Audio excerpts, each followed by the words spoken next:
Olá, graça e paz, meu irmão, minha irmã. Nós estamos nesse mês de maio, em 2021, comemorando 50 anos da Igreja Cristã Evangélica. Isso já é meio século de história. Pesa, né, quando a gente fala meio século, mas é isso mesmo, 50 anos de história dessa igreja. E eu tenho hoje aqui comigo 3 irmãos muito especiais que são membros desta igreja desde a fundação da igreja. São crentes que ainda continuam crentes depois de 50 anos e na mesma igreja. Ser crente hoje por tanto tempo já é um milagre, né? As pessoas desistem muito fácil, né? Desanimam muito fácil. E perseverando na mesma igreja é mais raro ainda, muito mais raro ainda, né? Então eu tenho aqui comigo o seu Davi, a Tid, a gente chama de Tid porque foi uma das professoras desde os tempos de cadetes a jato, lembra disso? Cadetes a jato, né? Então ficou tia Tid e a Elza, que estão aqui comigo hoje. E eu queria ouvir um testemunho deles. Eu trouxe aqui algumas perguntas que eu vou fazer para eles e eu queria que você também meditasse nessas respostas, porque eu acredito que vai contribuir bastante com a sua vida. Afinal de contas, eu estou com 44 anos. E essas pessoas, elas já têm mais tempo de igreja do que eu tenho de vida, né? Então, eu acredito que o testemunho deles, a resposta deles, vai contribuir bastante com a nossa vida. Eu queria ler um versículo e começar com a nossa primeira pergunta, tá bom? Hebreus, capítulo 10, no versículo 25, fala: não deixemos de congregar. Não deixemos de congregar, tá? E fala assim, não deixemos de congregar como é o costume de alguns, porque infelizmente alguns têm o costume de deixar de congregar. Mas eles estão perseverando aqui e somando com essa resposta que eu quero perguntar agora, né? Antes, façamos admoestações, tanto mais quanto vedes que o dia se aproxima. Tá bem? Primeira pergunta, pensando nisso, vou começar aqui no sentido anti-horário, as damas primeiro. Dona Elza, qual é a importância da igreja, ou das pessoas, ou de alguma pessoa dessa igreja, na história da sua vida cristã? A importância da igreja para mim é muito grande, porque desde cedo eu participei de cultos de escola bíblica dominical, e na escola bíblica dominical eu aprendi muita coisa a respeito de Deus. Eu vou responder a minha pergunta também com alguns versículos. Lá em Hebreus 10, 24 diz: antes ajude seus irmãos, aconselhando, estimulando ao amor fraternal. A igreja tem um compromisso afetivo com as pessoas. E através deste compromisso tem como prioridade levar o Evangelho àqueles que ainda não são salvos, não conhecem a Jesus. Em Atos 2,46, acrescentava o Senhor à igreja aqueles que haviam de salvar. Para mim, a igreja é comunhão com as pessoas, é uma reunião de pessoas com o propósito de ajudar uns aos outros para que façam diferença no mundo e auxiliar em momentos de grandes dificuldades na vida de cada um. E nos reunimos para aprender a palavra, orar, buscar ao Senhor, muitas vezes para curar nossas dores. A igreja é local de cura espiritual, local de alegria. Como disse o salmista, alegrei-me quando me disseram, vamos à casa do Senhor. Que legal. E olha, vocês viram, né? Uma das coisas que Dona Elza falou é sobre ajudar as pessoas em momentos de dificuldade também, né? Nós vamos ter uma pergunta ainda depois que a gente vai poder aprofundar um pouquinho mais disso. Quais são as experiências que essas pessoas tiveram de que a igreja participou em algum momento difícil na nossa vida, né? Mas ainda pensando nessa pergunta sobre a importância, Tid, fala um pouquinho da importância da igreja na sua vida, ou de alguma pessoa da igreja na sua vida. Assim como a Elza, a igreja ela fez parte da minha vida no todo. Aqui eu cresci espiritualmente, socialmente e moralmente. Iniciei ainda adolescente e aqui vivi todas as fases da minha vida. Ainda adolescente, tive a graça de participar ativamente na Escola Bíblica Dominical, que foi o que eu sempre amei, né? Participar da Escola Dominical, estudar a palavra e aprender. Isso foi muito bom. E sempre onde eu cresci também, né, na palavra de Deus, e aprendi também a colocar em prática cada dia a palavra. Como nossa igreja ainda era pequena, eu pude conviver com vários irmãos, independente da idade. Naquela época a nossa igreja era menor, pequenininha, né, vamos dizer. Então éramos juntos, né? Tinha a classe das crianças separadas, né? Mas os jovens, os adolescentes e os adultos eram juntos. Então eu pude adquirir bastante experiência na convivência, né? E na estudo da palavra com cada irmão. Que legal, veja só, cada domingo, aliás, cada ano tem 52 domingos, né? Então essa é a importância da escola dominical. Se a gente for pensar que cada ano tem 52 domingos, em 10 anos são 520 domingos. Faz as contas, em 10 anos. Se cada escola dominical era 1 hora de Bíblia, né? Então são 520 horas de Bíblia em 10 anos. Agora multiplica, né? É muita Bíblia. Então multiplica por 5, né? E você vai ver que são 5.000 horas de Bíblia, né? E eu tô pensando, gente, só na IBD, tá? E esse povo aqui não era aquela turma que só vai na IBD, não, viu? Mas pensando só na IBD, são quase 5.000 horas de Bíblia, né? Tem mais do que doutorado aí, né? Para somar mesmo.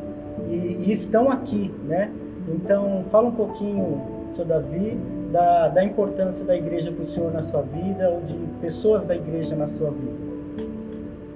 Como a Elsa e a Tiri mencionaram, é muito importante a igreja na vida de um cristão. E foi e está sendo ainda na minha vida, apesar de velhinho já, né?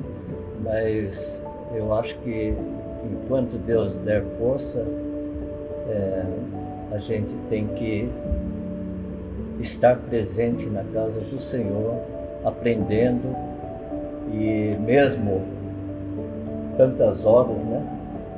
Mas sempre tem o que aprender. Que bom, né? E eu estava pensando, a gente vive em sociedade e não conseguimos viver sozinhos, né?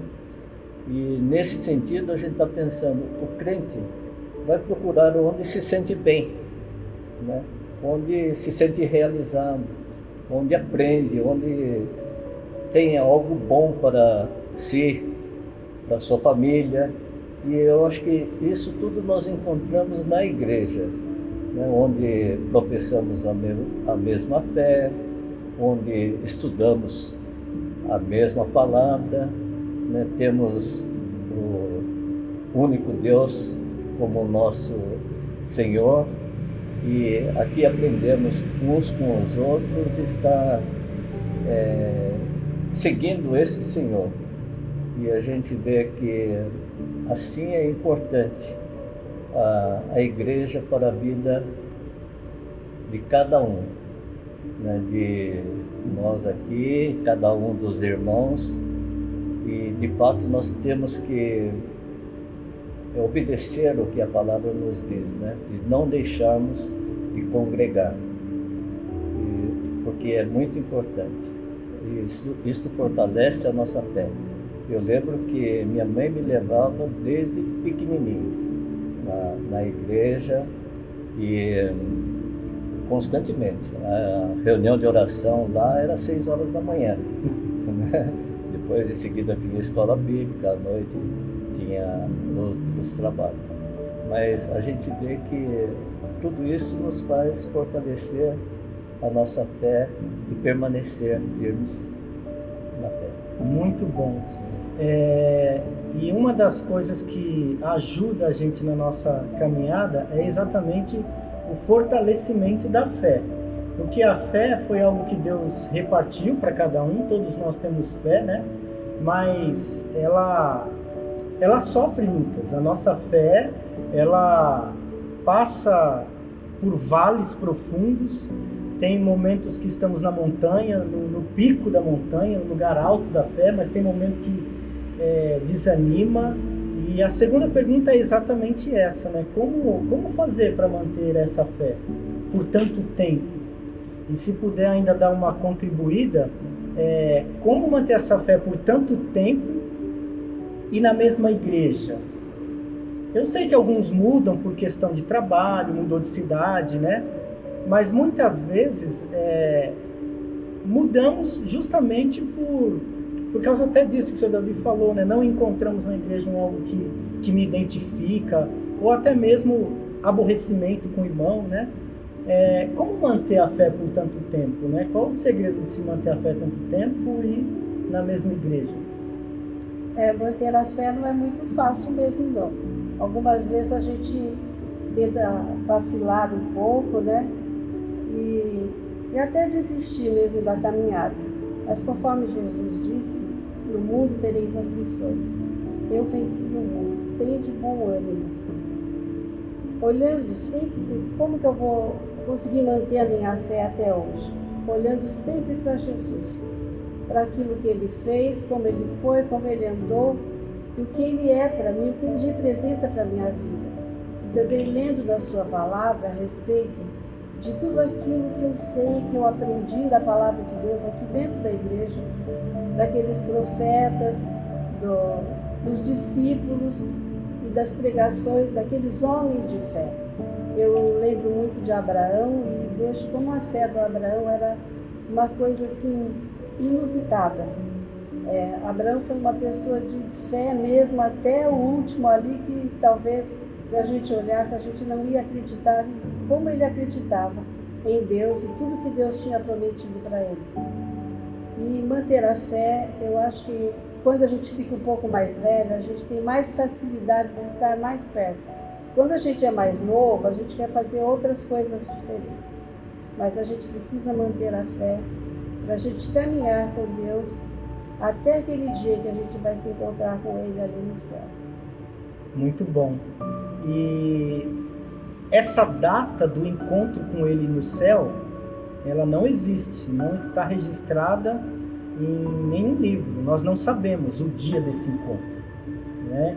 Então, quero deixar para você essa dica, né? De que, já que nós sabemos que vai ter o dia do encontro, então eu tenho que manter a minha fé sempre, né? Não espere se tornar um ancião, não espere ficar mais velho ou mais velha. Não, quando eu tiver idoso, eu vou fortalecer a minha fé. Pode ser tarde demais, porque nós não temos a data marcada desse encontro com Ele, né? Pode ser hoje, pode ser hoje. Por que não pode ser hoje? Deus é soberano, não é? O autor da vida dá e tira quando quiser. Então, a idade não está determinada para o tempo da nossa partida. São todos anciãos. Como eu disse, eles têm mais tempo de igreja do que eu tenho de vida, e nada impede que eu ainda possa encontrar com Cristo primeiro do que eles, né? Então, eu disse que quando a gente é mais jovem, a gente quer fazer muitas outras coisas. Mas com a idade, a fé da gente ela vai ficando diferente. Não é que a gente não tenha fé no passado, porque eu também me sinto assim, já envelhecida, claro, né? 76 anos de vida, tá vendo? praticamente. Ela revelou, né? A idade, viu? Nem precisava. Mas, quando a gente é jovem, a gente acha que pode tudo, que a gente sabe tudo, que a gente vai fazer tudo. Que então a gente tudo. Esquece daquilo que às vezes a gente prometeu para Deus que ia fazer um dia, que talvez aí esquece por um tempo, depois volta. Mas Deus é tão fiel que o Espírito Santo lembra de todas as coisas que a gente precisa fazer e continuar tendo fé. Que bom. Então guarde sempre, independente da idade que você tem, guarde essa fé. Amém? Tide, fala um pouco. Como a Elza também, eu quando jovem também vacilei na fé. Né? E acredito que todos nós podemos passar por isso e passamos. Mas o importante na minha vida foi a palavra de Deus que era implantada cada domingo no meu coração. Isso foi primordial na minha vida, porque eu vinha à igreja, eu estudava a palavra, a gente era desafiado a estudar em casa, né? Nós estudávamos em casa e as situações complicadas vieram, mas a palavra de Deus plantada no meu coração foi que me deu firmeza. Esse era o segredo, então. Esse foi o segredo. Bíblia. Sem a palavra de Deus não dá. Não, é o segredo, é o manual para a nossa vida. É tipo um combustível, né? Exatamente. Se não tiver, não tem cristão que suporte. Que sobreviva sem a palavra. Depois dela plantada, aí eu fico pensando nas pessoas que hoje vivem em países que não podem professar sua fé, não tem uma Bíblia, mas o que foi plantado ninguém tira. Ficou, né? E Deus trabalha no nosso coração. Que bom. Então isso foi a coisa mais importante, por isso que eu sempre disse, a igreja é algo muito marcante na minha vida, sempre foi, né? Estou aqui há bastante tempo, desde a minha adolescência, e nunca pensei em mudar, porque Deus nos coloca nos lugares certos, e você é que deve estar, né, obedecendo a palavra e sendo sempre firme na igreja, né, não vacilando, estudando a palavra, tendo amizade com os irmãos. Isso nos mantém firme no Senhor e firme também na igreja, né? Que bom. Seu Davi, dá a sua dica aí, seu conselho, a sua dica de como é que se faz para conseguir manter a fé tanto tempo. Uma dica que, aliás, quem deu foi a Eliana, que eu achei que foi muito sábia, quando ela mencionou ter a convicção de estar no caminho correto. Correto. Né? Quando nós temos dúvida, então vamos procurar outros caminhos. Mas se a gente tem a convicção que este é o caminho a seguir e é o caminho certo, aí então a gente persevera. E consegue, né? E consegue. Muitas lutas, o inimigo tenta nos tirar, né? Mas a perseverança na fé é muito importante. E o pastor mencionou, né, o porquê ficar nesta igreja, né, pertencer a esta igreja, continuar pertencendo a esta igreja. Eu acho que um dos motivos primordiais é que esta igreja zela pela doutrina. Né? Então, se não zelasse pela doutrina, certamente a gente iria buscar outro caminho. Outra porta que outra tivesse porta doutrina. que estivesse zelando pela doutrina. Né? E é interessante quando a Elza falou de mais idade, né?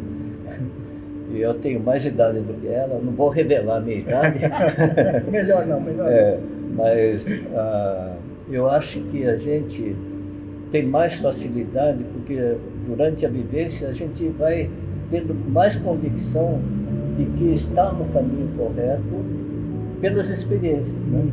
A gente vê Deus presente em tudo na nossa vida, e nos livramentos, né, nas bênçãos que a gente recebe. O livramento, eu falo assim, a gente que trabalha no cartório tem 70 funcionários, cada um fazendo uma coisa, né, e Deus livrando de erros, né, mesmo erros humanos. Então, a gente que traz consequência, um erro traria consequência grave da parte da gente, para tudo, pelo nome, né? E sempre no final do ano a gente fala assim, como Deus é fiel. E quanto mais a gente tem essa experiência que Deus é fiel, a gente fica fácil de perseverar, né? Porque sabe que é esse caminho a seguir, mesmo que com lutas e tudo. Glória a Deus. Então, eu acho que uma das coisas é ter a convicção que está no caminho correto, e quanto mais perseverarmos, mais a gente vai vendo que está no caminho correto. Então, acho que a palavra-chave aí é perseverança, né? Perseverança, né? Porque Deus deu a fé para cada um de nós, né? Cabe a nós guardá-la, né? Eu tenho na mente, eu marquei aqui, em Provérbios 4:16 diz assim: mas a vereda dos justos é como a luz da aurora, que vai brilhando mais e mais até ser dia perfeito. Então, quanto mais nós trilhamos, né, essa fé que um dia abraçamos, a gente vai vendo mais coisas, porque o dia vai clareando na nossa frente, né? Até aquele dia final, quando estivermos com a luz. Muito legal, né? Porque parece que a fé começa no escuro, né? A fé começa no escuro, você não enxerga muito, mas depois vai brilhando como a luz da aurora e vai clareando mais e mais até ser dia perfeito. Parece que a nossa fé começa à noite. Ela começa à noite, no escuro, né? Mas quando você persevera, vai clareando. A gente vai vendo aquilo que até é certeza das coisas que não se vê, né? Mas parece que de uma forma milagrosa você passa a ver, né? Passa realmente a enxergar. Que bom. Sim. Então, lembrando, é que eu fiquei só com a primeira parte, né? Então, além de manter a fé, eu assim que aprendi foi uma decisão, desde bem jovem, de servir o Senhor. Então, eu tomei essa decisão, que eu acho que é uma coisa muito importante você tomar a decisão e a conscientização de quem é Deus.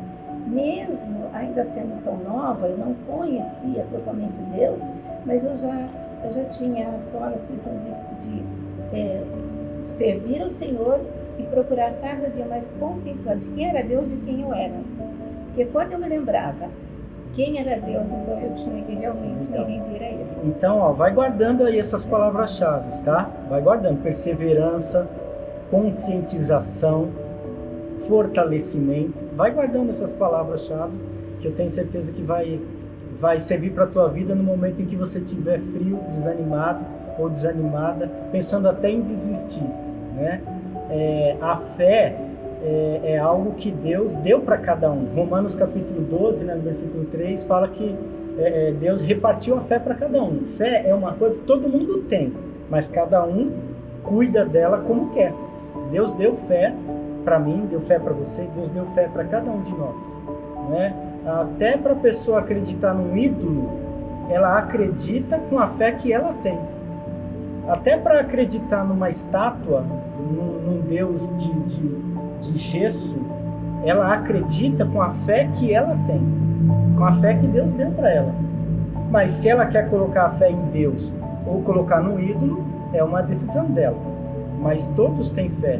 Agora, como é que cada um cuida dela, que são essas experiências aqui, né? E pensando nisso, então,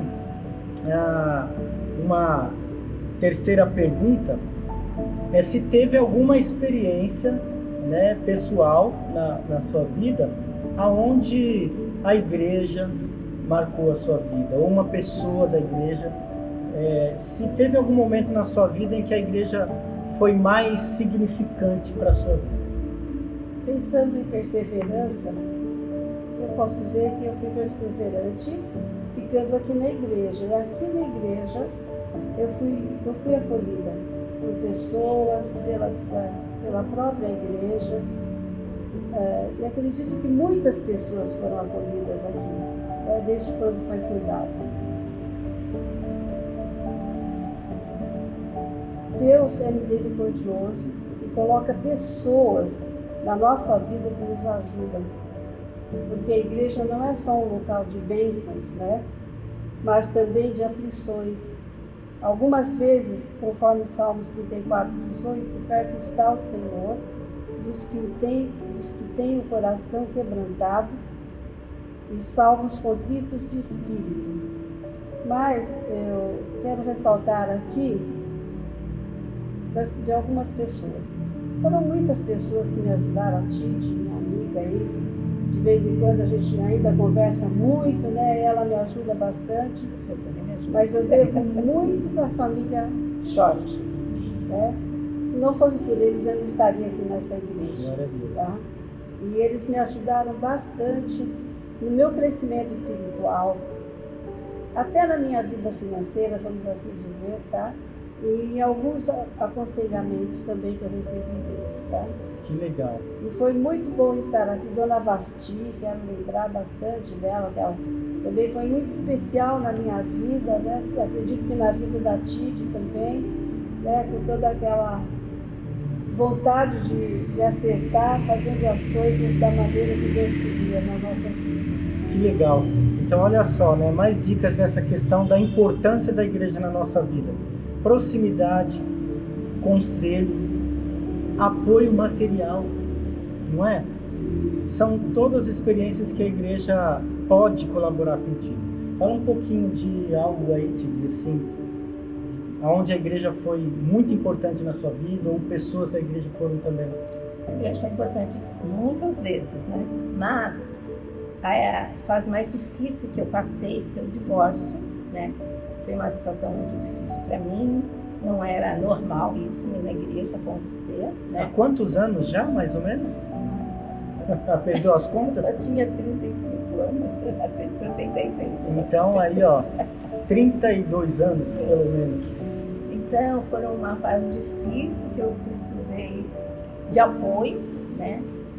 E eu não era uma pessoa de ficar nem passando para minha mãe, porque eu não gostava, porque a minha mãe sofria tudo, mas não gostava de passar para a família, mas a igreja foi essencial, né?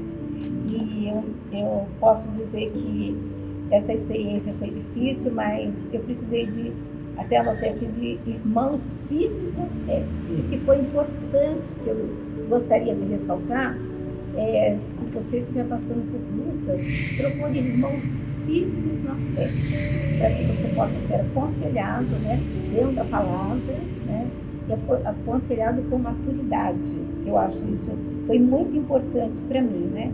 Eu tive muitos os irmãos que, na época, como eu disse, a igreja não era tão grande, eu pude procurar presbíteros, diáconos que oraram por mim, né, me ouviam, e isso acalmava muito meu coração, né, que a gente precisa.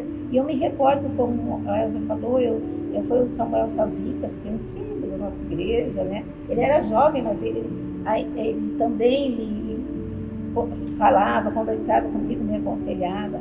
O irmão Roberto Jorge, a dona Vasti, que eu acho que a gente deve honrar quem honra, né?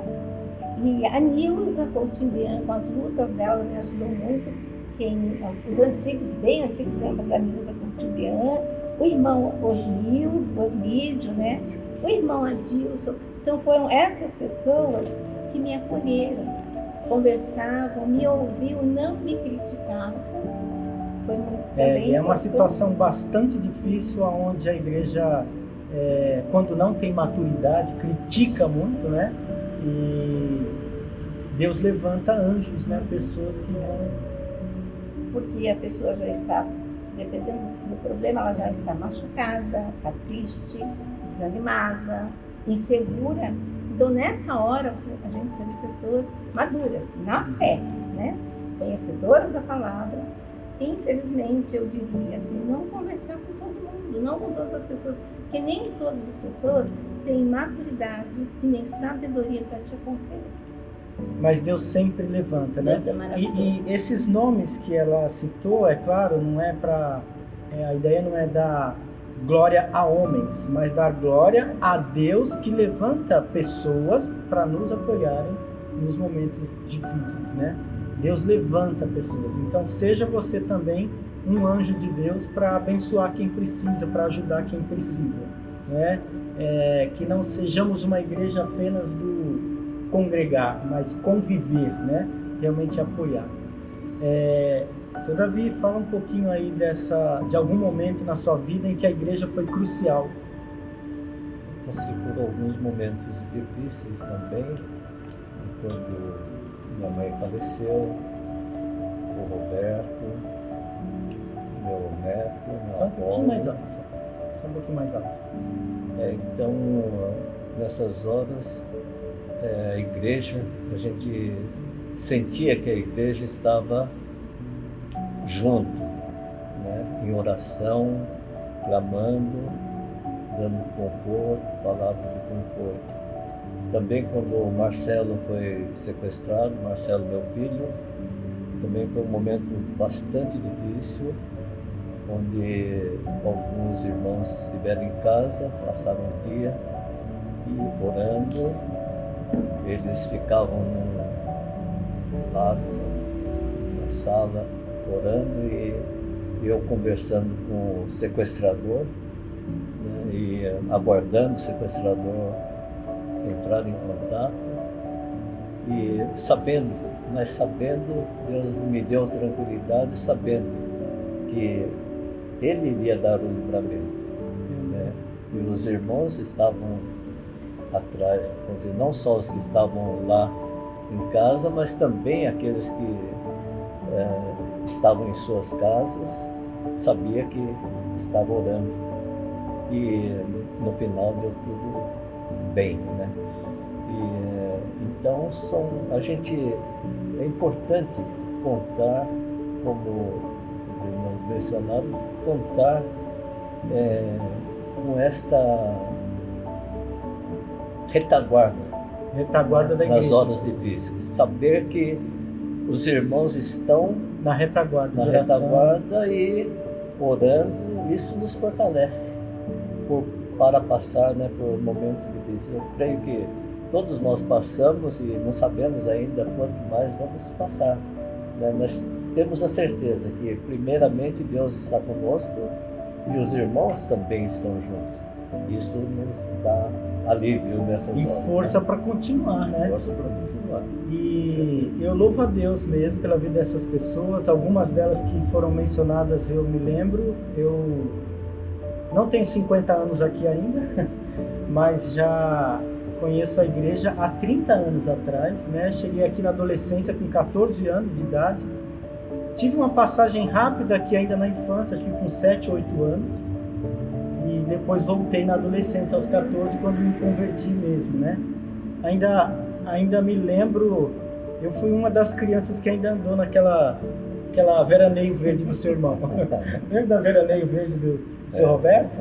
E eu fui uma das crianças que ainda andei naquela veraneio verde dele, né? Fazendo realmente evangelismo com as crianças, né? E eu sei que a ideia realmente não é dizer, nossa, a igreja não falha. Nós sabemos que é possível, sim, falhar. A gente sabe que tem um Deus perfeito, um Cristo perfeito e um Espírito Santo perfeito, mas não existe igreja perfeita, né? Que existe um Deus perfeito, eu sei, mas igreja perfeita eu não vi ainda, né? Eu ainda não vi, todas têm as suas falhas. Então essa pergunta agora é assim, já teve alguma experiência aonde a sua igreja te decepcionou, ou pessoas da igreja, talvez nem a igreja como um todo, mas algumas pessoas, né, te decepcionaram, e como foi que fez para superar? Pois é, se a gente não tivesse superado, a gente não estaria hoje aqui, essa é a verdade, né? Mas graças a Deus que nos deu força para tudo, porque eu acho que nós temos assim, muitas pessoas, elas se sentem às vezes magoadas por alguma coisa dentro da igreja, que não é uma coisa tão importante, mas que parece que faz parte da vida dela, né, para sempre. Este é um momento que temos que voltar nossos pensamentos realmente a Deus, buscar nele o auxílio para a superação. Reconhecermos que também podemos decepcionar as outras pessoas, porque nós não somos pessoas boas, né? Falhamos Pelo também, contrário, né? Nós temos muitas falhas, né? E temos muito pecado também, porque nós somos humanos, e aí a gente olha para o outro e acha que você é melhor que o outro, você quer fazer diferença em relação ao outro, mas não é isso que Deus quer. E lá em Hebreus 10, 24, diz: não abandonando a nossa congregação, como é costume de muitos. O pastor já tinha falado esse versículo, mas eu tinha reservado porque isso nos deixa triste, porque a gente viu muita gente sair daqui de dentro da igreja, parecendo ser convertido, não sei se realmente era ou não, se era um joio no meio do trigo, ou se ainda Deus está trabalhando alguma coisa na vida deles. Mas o versículo ainda diz: antes admoestando-nos uns aos outros. Então essa é uma tarefa nossa, né? Se a gente vê, a gente precisa falar. Muitas vezes a gente fica com receio também de admoestar a pessoa que está cometendo alguma coisa errada. Tanto mais quanto vês que se vai aproximando aquele dia. Mas essas decepções que a gente tem, elas nos fortalecem também, nos fazem crescer espiritualmente, nos ajudam na nossa fé de que Deus é todo-poderoso para fazer todas as coisas nas nossas vidas, inclusive de fazer com que a gente possa perdoar as outras pessoas, né? Porque se alguma pessoa fez alguma coisa para mim, com certeza eu também fiz alguma coisa para Nós também falhamos, né? Sim. E eu vejo que a gente tem que estar bastante firmes quando isso acontecer nas nossas vidas, para a gente não ser aquela pessoa que critica, que aponta o dedo para outra, mas saber que a gente também é vulnerável, né? Que bom. É saber que nós também somos vulneráveis. Acho que esse é um dos segredos aí. Vai guardando, viu, para sua vida. Nós também somos vulneráveis. Toda vez que você se decepcionar com a sua igreja, tudo bem. Respira, ora, pensa, e não pensa na decepção que a igreja te causou, mas pense em alguma que você também causou para alguém, não é? Eu acho que esse é um dos segredos aí, né? Olhe para você. Quando você olhar para você, não é que a outra decepção vai sumir, não, mas você vai ter mais compreensão de falar, eu também falho, não é? Tid, conta uma experiência então sua, se sim ou não, já se decepcionou com a sua igreja ou com pessoas da igreja e como fez para superar? Já me decepcionei sim, né? Seria mentira dizer que não. Seria mentira dizer que não, né? Mas não precisa nem contar o caso de quem é. Não. A gente conta até a Foi uma idade. decepção assim, difícil também, porque eu tenho uma situação que eu tenho muito senso de justiça. E às vezes eu quero achar que a pessoa foi justa comigo. E às vezes eu falava para Deus foi injustiça, né? E Deus fala, não, eu sei que foi. Mas uma que foi uma muito importante, que foi a que eu mais precisei realmente buscar o Senhor. E Ele me ensinou, primeiro, que eu precisava olhar para mim. E Deus me mostrou, Tid, se você está magoada, é porque você não está magoada. Se você está magoada e não está querendo, não está conseguindo perdoar, é porque você ainda não conheceu o verdadeiro amor. Isso foi verdade, né? Então, eu precisei olhar para mim, né? E aprender que a situação, entender que a igreja é um lugar de pecadores e que juntos buscamos o Senhor para ser diferentes a cada dia.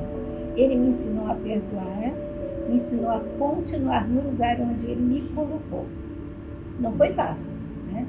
Mas viver essa experiência, eu posso dizer que me amadureceu muito na fé e me ensinou que cada dia nós precisamos não olhar para o outro, não acusar o outro, mas primeiro olhar para mim e ver o que eu posso mudar. Legal. Duas dicas importantes. Então a primeira, né, da Dona Elza, que é olhar para si mesmo, fazer uma autoavaliação. E uma segunda dica é o próprio perdão, né, que eu te deixo aqui. Perdoar também acho que é um caminho bom para a gente conseguir superar as decepções da vida, inclusive com os nossos irmãos da igreja, né? Então, Davi, fala uma resposta para a gente aí. Já se decepcionou com a igreja? Sim, não? E como superou? Se foi uma decepção comigo, não precisa falar não, tá bom? Só conta o caso, mas não conta a pessoa. Então, como elas mencionaram, eu também me decepcionei, e o que elas mencionaram também eu acho muito importante, é a gente também se autoanalisar, né, antes de criticar. E eu estava pensando que nas horas porque normalmente a gente quer que a pessoa pense igual que a gente pense, né? Faça o que a gente acha que seria certo fazer, mas eu acho que primeiramente a gente tem que olhar para Deus, né?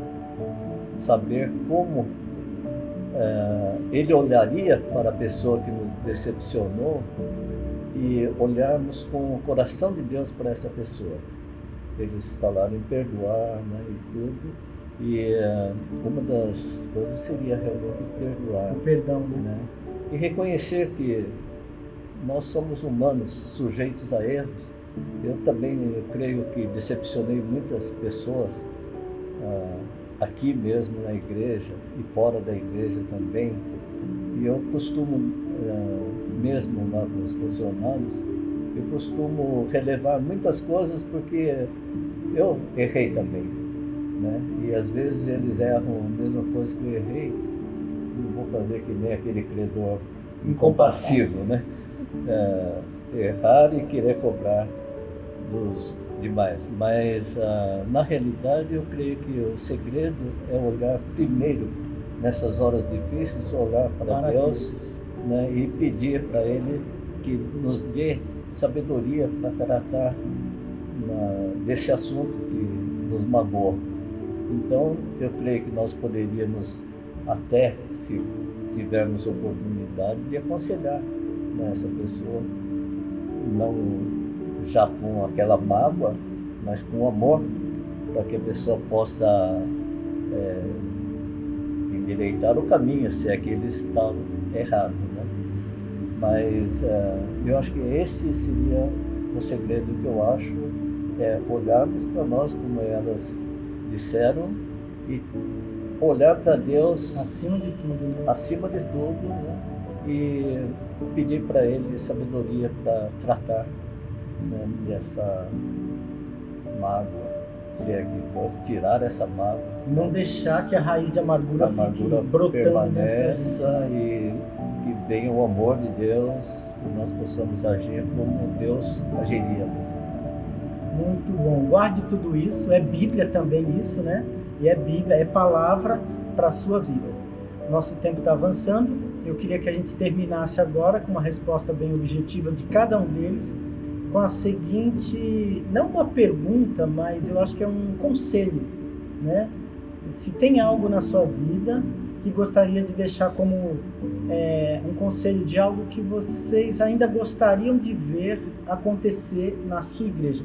Tem algo no seu coração que ainda é um sonho de ver a gente viver como igreja?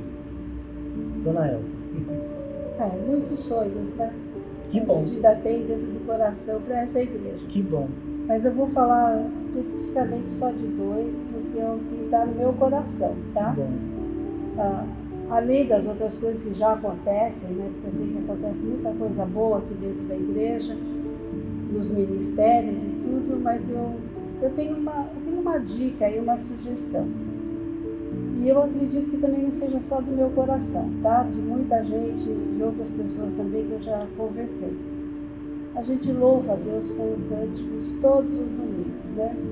E o meu coração sempre pede, vamos cantar tal hino, vamos cantar tal hino, né? Pelo menos um hino por domingo a gente poderia estar cantando, para que as pessoas pudessem saber como era no nosso tempo, que a gente cantava só hino, que tinha assim as nossas experiências, né, com as letras que eram maravilhosas, que são maravilhosas ainda.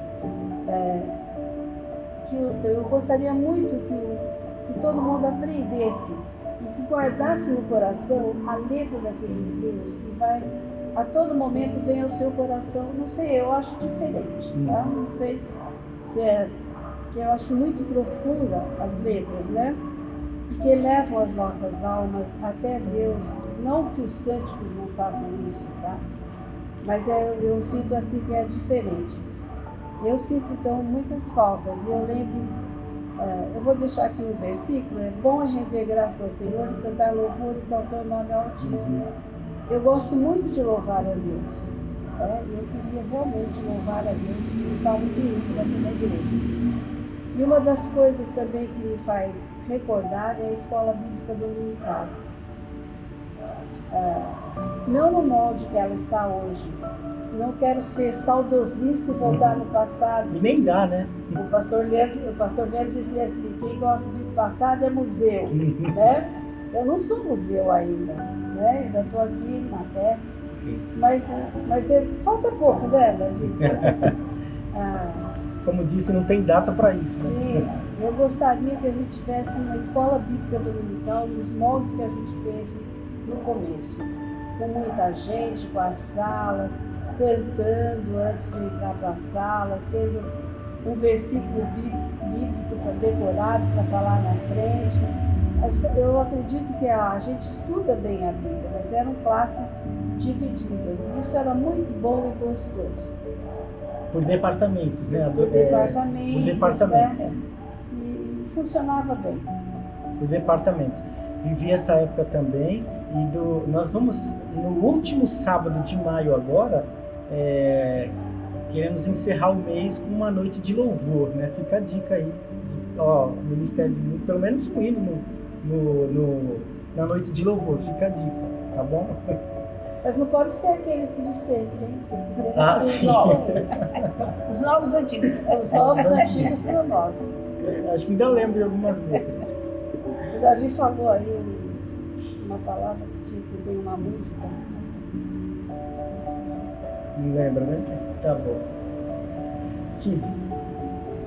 Seu sonho, sua... Então, antes eu gostaria de dar uma palavrinha, que eu sempre amei muito a Escola Bíblica Dominical, onde eu aprendi, né, cresci. E hoje eu gostaria de dizer para os pais que não deixem de trazer seus filhos na escola bíblica. Porque eu aprendi uma coisa com as crianças, né? No tempo que Deus me deu graça de estar na escola bíblica com as crianças, é que primeiro a criança, ela não entende ainda o amor de Deus. Ela ainda não conhece totalmente a Deus. Então ela precisa amar a sua igreja. Porque se ela amar a igreja, ela vai na igreja aprender a amar Jesus. Eu acho isso muito importante.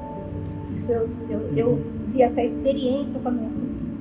Mas quanto a um sonho que eu gostaria, já compartilhei com a Elza, é que se tivéssemos a oportunidade de visitar as pessoas mais idosas e as pessoas sozinhas. Porque eu acho muito triste as pessoas sós, muitas vezes elas querem conversar, querem bater um papo, e assim a família às vezes nem tem tempo, não dá para ter esse tempo, e elas querem algo diferente. Então, se nós pudéssemos, né, eu também me proporia ir junto e visitar essas pessoas mais idosas, ver essas pessoas que estão vivendo sós. Sei que agora nós estamos vivendo em tempo de pandemia, mas que a gente possa nos lembrar delas, né? Dar uma ligadinha, conversar, isso é muito bom. E se pudermos mais tarde, quando for possível, ter, eu não diria um departamento, talvez um departamento, um grupo, seria muito bom e eu ficaria muito feliz. Que bom, essa dica na verdade já veio com uma dica assim, recheada de uma solução, porque desde que eu conheço a igreja aqui, né, a gente sempre teve departamento de criança, berçário, pré-adolescentes, adolescentes, jovens, juniores, né, casais, mas nunca nos preocupamos mesmo de um ministério voltado aos idosos, né, um ministério da terceira idade, não sei como é que vai chamar isso, mas é um ministério, porque eu acho que todas essas questões colocadas, como é que a gente atende o sonho do adolescente? É com o ministério dele, né? Como é que a gente atende o sonho das crianças? É no ministério infantil, né? Como é que a gente atende o sonho dos jovens? É tendo um ministério de jovens, né? Então, acho que todas essas questões levantadas se resolvem com um ministério específico, né? Que a igreja precisa, talvez, se preocupar em ter, né? Um ministério...